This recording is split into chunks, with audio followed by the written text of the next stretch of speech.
Natatakot ka ba? Ito ang sinasabi ng mga awit 27, 1-14. Si Yahweh ang ilaw ko at kaligtasan. Sino pa ba ang aking katatakutan? Si Yahweh ang muog ng aking buhay. Sino pa ba ang aking kasisindakan? Kung buhay ko'y pagtangkaan ng taong masasama, sila'y mga kalaban ko at mga kaaway nga, mabubuwal lamang sila at mapapariwara. Kahit isang hukbo ang sa akin pumalibot, hindi pa rin ako sa kanila matatakot. Talakayin man ako ng mga kaaway, magtitiwala pa rin ako sa may kapal.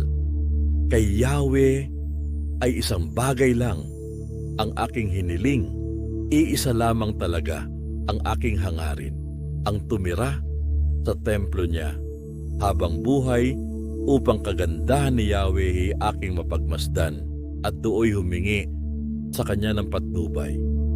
Itatago niya ako kapag may kaguluhan. Sa loob ng kanyang templo, ako'y iingatan. Sa ibabaw ng batong malaki ako'y ilalagay.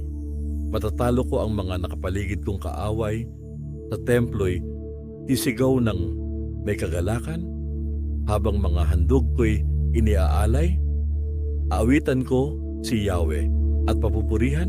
Pakinggan mo ako, Yahweh, sa aking panawagan. Sagutin mo ako at iyong kahabagan. Nang sabihin mo, Yahweh, lumapit ka sa akin. Sagot ko'y nariyan na ako at kita'y sasambahin. Huwag ka sanang magagalit sa akin. Ang iyong lingkod, huwag mo sanang palayasin. Tinulungan mo ako, Diyos ng aking kaligtasan. Huwag mo po akong iwan at huwag pabayaan. Itakwil man ako ng aking ama at ina.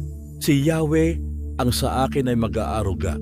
Ituro mo sa akin, Yahweh, ang iyong kagustuhan, kaligtas na landas ako'y iyong samahan, pagkat naglipa na ang aking mga kaaway.